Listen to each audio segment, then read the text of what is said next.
শেষ পর্যন্ত কেমন হলো টালা প্রত্যয়ের এবারের মণ্ডপ? কি জাদু দেখালেন শিল্পী সুশান্ত পাল? নজর রাখব। বিহীন অর্থাৎ মূর্ত ও বিমূর্ত অনুভূতির মাঝামাঝি কোনো অবস্থা, এবার এমনই থিম টালা প্রত্যয়ের। শিল্পী সুশান্ত পাল ছুঁতে চেয়েছেন মূর্ত ও বিমূর্ত ভাবের সেই অদৃশ্য সীমারেখাকে।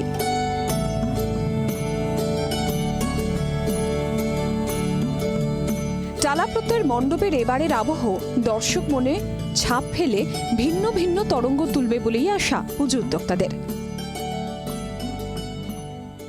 অ্যাকচুয়ালি গতকাল আমাদের বেশ কিছু বাইরের মানুষরা গতকাল থেকে আসা শুরু করেছেন। গতকাল দেশ বিদেশ থেকে আগত এত মানুষ এসছেন আমাদের এবছরের টালা প্রত্যয়, আমরা অভিভূত। এবং সব থেকে অভিভূত এই কারণের জন্য, কারণ বাংলা দুর্গা পুজোর এই শিল্প সারা পৃথিবীব্যাপী কিন্তু ছড়াতে শুরু করে দিয়েছে। বিভিন্ন জায়গা থেকে মানুষ আসছেন, ভারতবর্ষের বিভিন্ন প্রান্ত থেকে কালকে মানুষ এসছেন। কালকে এমন মানুষ এমন দেশ থেকে এসছেন, আমরা কল্পনাও করতে পারি না যে সেই দেশে দুর্গাপুজোর এই ব্যাপ্তি হতে পারে। মণ্ডপে আলো আঁধারির খেলা, সেই সঙ্গে আবহ সঙ্গীত, এই দুইয়ের সংমিশ্রণে টালা প্রত্যয়ের মায়াবী পরিবেশ। আমরা একটা এমন মুহূর্তের মধ্যে দিয়ে যাচ্ছি যে মুহূর্তটা আমাদের সবার কাছে বেশ কঠিন।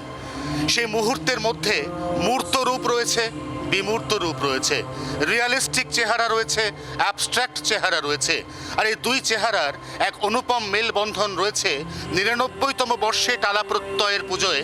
যে প্রত্যয়ের পুজোয় বিগত বেশ কয়েক বছর ধরে এই গোটা থিম রচনা করে আসছেন সুশান্ত শিবানী পাল।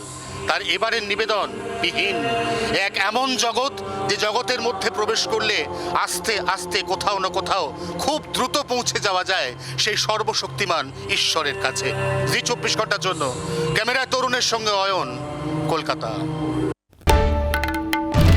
বাংলার আওয়াজ, বাঙালির আবেগ, জি ২৪ ঘন্টা।